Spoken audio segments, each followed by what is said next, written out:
Hey, what's up guys? Welcome back to the YouTube channel. Today we are taking a look at my Eddy Contagion build.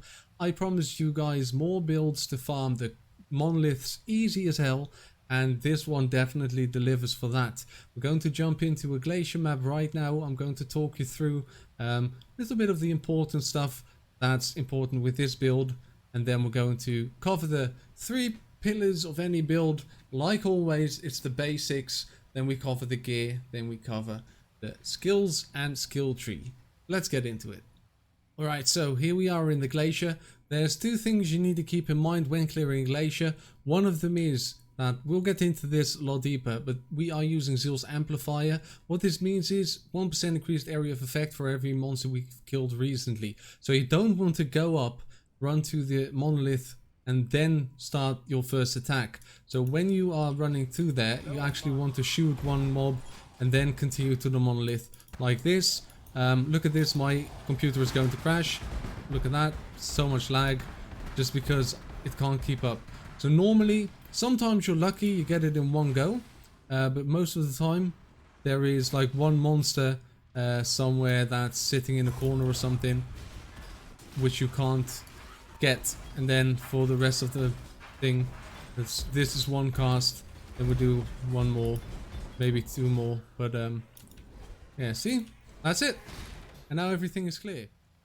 For everyone that's completely new to an Eddy Contagion build, the way this works is you throw down your Contagion, which as you can see in our build is absolutely huge, and then we shoot an essence drain, and the essence drain is a very small one bang wonder that, as you can see here in the tooltip damage, for me it deals 235,000 damage per second, which is absolutely mental. And normally if I shoot this, I think I can hit a wall with it and it will explode. As you can see, it's just a very small little explosion right there. But how you can make it good is use this. So if you use Contagion, every time everyone in there, whenever they die, they spread every single curse they have on them to everyone in the radius. That means they spread another one of those circles, so everyone around them also gets targeted, and of course, because we use Essence Drain, they all get the Essence Drain as well, which will just spread the damage like crazy. So I've already showed that in the glacier, and you guys will be able to understand it a little bit better now, I hope. That's the absolute basics. So what you want to do then is get as much damage on the Essence Drain as possible while still having enough life to survive. And then the other thing is you want to make this circle as big as possible, because if that circle is as big as possible, it gives you the easiest time while clearing maps that are very open, because everything just starts spreading and you can open the monolith sometimes in one single combination between those 2.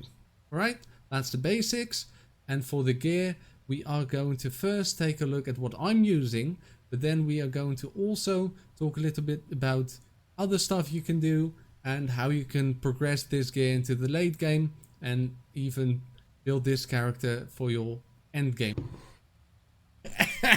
So, since our main skill is Essence Drain, right, what we really want to do is scale as much damage on that skill as possible. So the gear is going to focus on a couple of things. We need to get res capped, we need movement speed, then we need damage over time, spell damage, chaos damage, and that's about all we want from our gear. So, first things first, start at the helmet. I'm using Devoto's Devotion, which is an actual terrible helmet for this build if you want to go into late game. There's way more suitable options right here, but 20% movement speed, what can I say? I'm a nerd for fast builds. So that's why we use the Devotor's Devotion. Obviously the attack speed is good because every second you're standing still while casting Essence Drain, which is a very slow cast, as you can see. You're susceptible to damage even on the low tier maps where the monoliths still wreck you. Jumping into the necklace, I'm using a Solstice Vigil just because it has some life, it has damage, you get the temporal chain stuff, all that is brilliant. But I absolutely know and absolutely do implore you to try other options for this. It's not the greatest, the Solstice Vigil, but it does the job very well for me. I like the necklace. The shape is present for 10 seconds is awesome. I really love that as well. And as you guys can see, I do not need any more resistances. Otherwise, I would definitely switch this out for a normal necklace with some resistances on it. You could also get stuff like energy shield and all that on your necklace if you want to go for an energy shield version of this build, which I'm not. We're going live, by the way. So for our rings, just your standard resistances in life. Resistances in life on the other one as well. Got some maximum mana on here. Nothing special. These go for like 40 chaos. So this one, the first corruption band 2-stone ring, this one is probably like 15-20 chaos. So it's very cheap. We are going with the Queen of the Forest, and the reason for this is we want as much movement speed as possible, and this boosts that up quite a little bit. You could go with Chevron's bindings if you go for an energy shield version of this build, which is also very good, but it doesn't give us as much movement speed, obviously. For the weapon, this weapon is the weapon I'm using. This is one that's crafted. This one's probably worth around 10 exalts, so I will not bother you with this one. Just look at the stats. If you have the spare money, you want some more damage. Right now we're sitting at 235 for that, and then if we use the other one I recommend, we are at 180. This is still easily enough to farm Glacier. It's only a map T2, and you will still 2-bang, 1-bang the entire monolith. Trust me. Because the breadth of the council is actually very good. Especially with a roll like this. If you don't want a perfect roll on the chaos damage, because I wanted 100% when I got it, it's like 3 chaos orbs. So this is absolutely mental how cheap this is for a scepter weapon that works so well. Also 10% extra area of effect. So now this thing's even bigger with this weapon. For the shield, we are going for the spell damage and the area of effect for on the Zeal's amplifier. As I said in the Glacier map, whenever you kill 50 monsters really quickly, you will get 50% extra area of effect, which is very good. It's just very good and very cheap. This thing costs nothing for this build. Plus 50% spell damage and some energy shield and life. Chance to dodge. It's a very solid option. If you want to build this as a magic finder, you can. You should use a Centauri's answer for the shield. Switch out the rings for Ventor's gambles, which are just as good for the resistances, but they are very expensive, obviously. Then for the necklace, you would get a different necklace, one with 20% quantity of items dropped, and then just basic stats, anything that will boost your damage, or maybe get some resistances on there so you can get a little bit cheaper Ventor's gambles with a bit less resistances. And then you would change the 7 league step for the gold rim boots, nubuck boots I think they're called.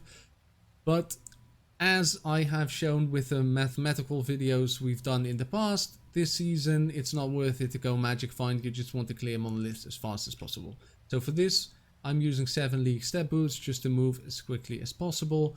And that's also why we're using the Bisco's leash, because we get the rampage, and the rampage gives you attack and movement speed. So that's awesome as well. For the gloves, I'm using Sedima's Touch. If you want the honest answer, I'm using the Sedima's Touch just because I don't need anything else. You could get better options for this. There's loads of gloves. Just Google Eddy, Contagion, gear or anything. Some people say get the gloves with the with energy shield. Well, these have some energy shield, but we're not even using an energy shield build. So for that, I would probably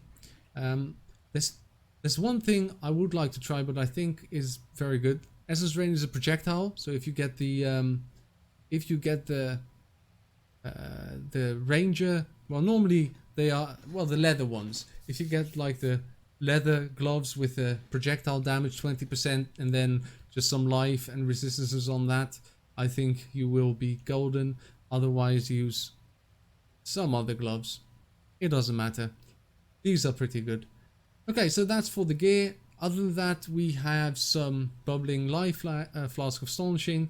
We have Witchfire Brew, just because you get 100% increased evasion rating on mine, which is great because it stacks with the Queen of the Forest.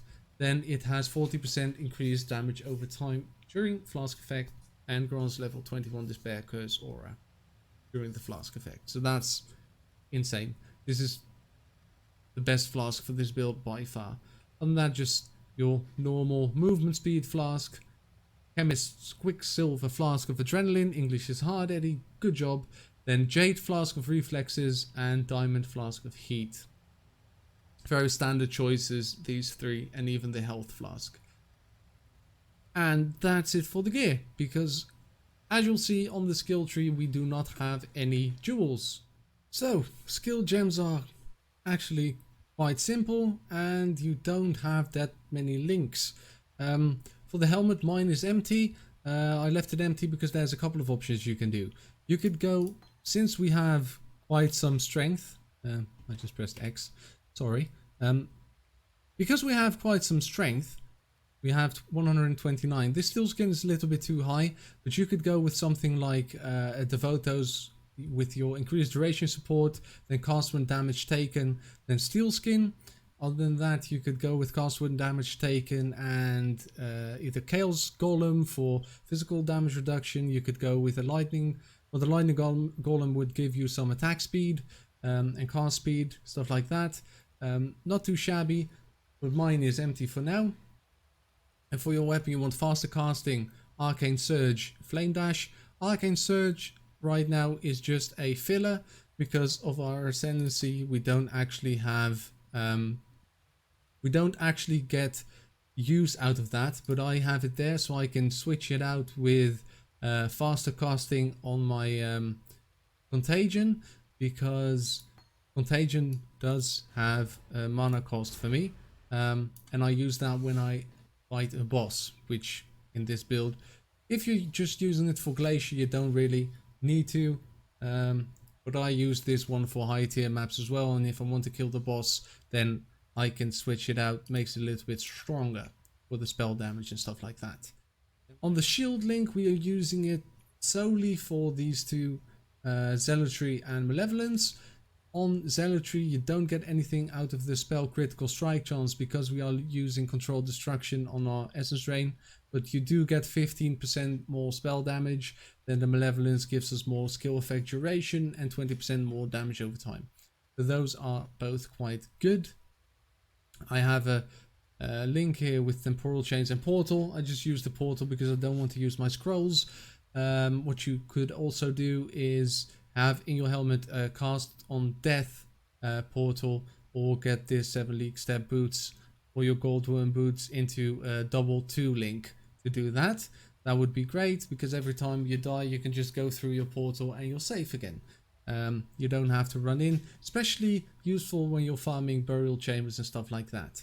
Now our main link, our 6th link, is Essence Drain. I would highly recommend getting a level 21 if you can afford it. It's very expensive, so just start off with your own gem. After that, even upgrade to a level 21 one with 23% quality. That's amazing. Then we have a level 4 Empower support, also very expensive, so level 3 would do just fine. Then your Control Destruction support is for the extra spell damage and increased spell damage once more if you upgrade the quality. With Deflection support just for the damage over time. Void Manipulation for the increased chaos damage, and efficacy support for the damage over time and the spell damage. And duration. So all in all, that's the 6th link, and that's the one that gives you most damage on your Essence Drain. I don't think there's a better 6th link, but if you guys disagree, let me know in the comments down below. Increased area of effect, faster casting, and intensify support for Contagion, just to make it as quick as possible to cast it and to make it as big as possible. So those are the links we are using right now. If you guys think I am missing a very important link for this sort of stuff, let me know. I don't think I am missing anything, but who knows? Who knows? If I can learn anything about this build, I would be happy to. If we jump into the skill tree, we are looking at our Trickster Ascendancy. And the Trickster, I think, together with the Pathfinder, are the best two ascendancies to use this build on. I think this could be done on the Pathfinder. If you haven't seen a Pathfinder with Eddy Contagion, I definitely do recommend you watch MB Extreme's Pathfinder guide video. He's very good. He makes awesome builds. So just so you guys know, take a look at that. So on the Ascendancy, we are using Swift Killer just for the ability of Frenzy Charges and Power Charges, and then increase damage per Frenzy Charge and Power Charge. Right now we are sitting at 4 per charge, so that's 40% increased damage right there, which is pretty good. We also have 15% chance to gain a Frenzy Charge and a Power Charge chance on kill. You will be sitting at 4 the entire time. And you also gain 1 while channeling. If you want to do higher tier maps, and I haven't gone into this before, get the gloves that give you a level 21, I think it is, Blight, and use the 4 links to improve that Blight, because Blight is the best single target damage you can get in this build. Then we use some maximum mana and attack and cast speed right here. More additional mana, 20% attack and cast speed, which is all we are really using this for, because the mana, I wouldn't care if they stole it, you know? Then we have evasion rating, maximum energy shield and attack and cast speed here. The evasion is very nice for a movement speed. This node, Patient Reaper, is 50% increased damage over time. There's some insane life regen, mana regen, and energy shield regen. And then 70% increased recovery rate of life, mana, and energy shield if you've killed an enemy affected by your damage over time. So that's always. Then more damage over time, attack speed, more skill effect duration, poison duration, which we don't use. We do get reduced damage from damage over time, which is, don't really care, but the 20% damage over time is pretty good right here. There's an alternate version where you don't spec into these two right there. No Weave the Arcane, no Swift Killer. And you could go down here. I don't like it. Other builds use it. It has a bit more movement speed, but you lack loads of damage. And since we are not specking into that much damage from the skill tree, excuse me, I've got the hiccups. We don't want to use that. We're not even a energy shield build anyway, which is what it's meant for. The rest of the skill tree is not what you would expect, maybe. Obviously we are going for a live build, but we are also going into some nodes where you might ask, is that the smartest thing to do? And I'll try to explain why I'm going in them. Okay, so obviously here's just the physical damage, chaos damage, great damage, attack speed. Go up here for the life, go up here for the critical strike chance and damage. We don't gain anything from the critical strike chance, of course, but the 20% damage is pretty good. Then down here, damage over time, skill effect duration, movement speed is why I like this node, but also 20% chaos damage. I already take this even on my movement speed builds for, let's say, tornado shot. So definitely going to take it right now. We go down here a little bit, and then these are the nodes I was talking about, why maybe it wouldn't be so smart to take these. I took Prowess, and the reason I took Prowess is because of that scepter I showed you. So this scepter needs 113 strength, and that's how you get the strength for that, okay? So right now I have finished that little thing, so I can refund this, apply, and then I do not need it, and I am not lacking anything when it comes to the strength. Still at 99, which is enough for the Empower support level 4. So now we have that. We jumped into here. Down here is evasion rating and max life. and some physical damage. Well, the physical damage is of course useless for us, but the life is very good and the evasion rating is also very good because that gives us more movement speed. So I'm going to take another point here because we can never have too much life and evasion rating because we are not capped at the 45,000 evasion rating we need for the Queen of the Forest right now. So all of this is going into extra movement speed. I'm still leveling up. When I'm leveling even further, I'm going to the left here and I'm taking all these chaos damage, nodes and damage over time. So that's pretty good. Pretty good. So those are which we still going to take. We need 1, 2, 3, 4, 5, 6 more. As you know, I'm 86. 92 is a high level, but it's still not crazy. So that's going to be the complete build for me. When we go to the right down here, some dodge chance, armor, and less energy shield, but you have chance to block spells and attack. Damage, here we have more dodge, and here we have even more dodge for spells. So that's pretty good. Up here we just have some life. Up here we have damage, projectile speed, and area of effect. The projectile speed is actually nice because it's harder to hit your essence drain than you think. When you start actually playing this build, you'll see why. So from that we're going up here. Spell damage, mana regeneration rate, and attack damage. I would definitely recommend taking all the mana nodes I'm taking because with both Malevolence and Zealotry, it's actually it can be quite hard to have enough mana. So if you are having mana problems, let me just show you this one. Spend energy shield before mana for skills cost, and energy shield protects mana instead of life. So your energy shield will not help you with survivability. We don't have that much anyway, but it will give you an extra mana pool outside of everything that's already taken by Malevolence and Zealotry. So until you have the full skill tree like I have it, or at least all the mana nodes, I would definitely recommend taking that one. That's what I did. So right here, back to where we were, we have some more evasion and energy shield. This is spell damage leech, this energy shield. I just like it because it gives us like a constant leech on some energy shield plus evasion rating. You know, we really need that stuff. Here is some more damage over time and just some life regen per second, which it's a bit 1% of life regenerated per second is nice for when you're standing still, but you don't actually need it, but the rest makes up for it. So this is, I think, the only life regen node we have instead, except for this has some life regen as well. So all in all, we're regenerating about 2% of life per second. Then we have maximum life and energy shield right here, just for the life and energy shield, obviously. Up here is more chaos damage and damage over time.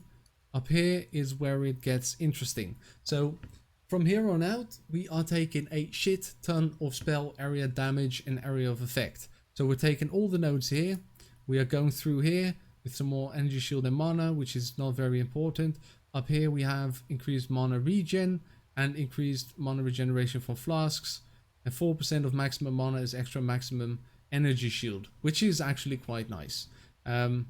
Gives us a little bit of buffer, which together with the leech on the energy shield, what was it? Can't find it now, of course. I was just showing it. This one. Together with Soul Thief gives us a constant little barrier while killing enemies, so that's fine. More area damage here, area of effect as well, more life up here. And then even more damage over time and chaos damage up here. I really like this little part over there. So more maximum life and maximum mana here, which will in turn give us more energy shield. Down here, mana regeneration rate and life regeneration per second. Down here we have more damage and some strength and intelligence to get us high enough for the strength of the empowered orb gem thing. More life and even more area damage. So I think the most people when they place Eddy Contagion will go for energy shield, but I feel like we don't need it. Right now we're sat at 4k health, and if I really wanted to, I could get some boots with life, gloves with life, push that up to somewhere with the last point here on this one, 4% increased maximum life. Together with the extra life from those items, we can push it up to like 4.3, 4.4k, especially if we also get a different belt. I wouldn't. I'm fine. I don't really die that often if I stick to the low tier maps. When I do T15, T16 and I do the monoliths, then yes, I am dying every now and again. Sometimes you get one shot through the entire map. That's not the point of this build. So this is the build, how I'm using it. It's amazing for farming low tier maps. I hope you guys enjoyed this guide. I am very proud of this build. It is one of the best ones I've ever done, if I do say so myself. Right? Very humble, Eddie, you fucking moron. Well, I'll leave you guys with that. I hope that if you did enjoy the build, please leave a like on the video, because you guys are subscribing like crazy. Per video, I'm getting more subscribers than likes, so do both. Subscribe and like. Thank you very much for watching, guys. And as always, Eddie out.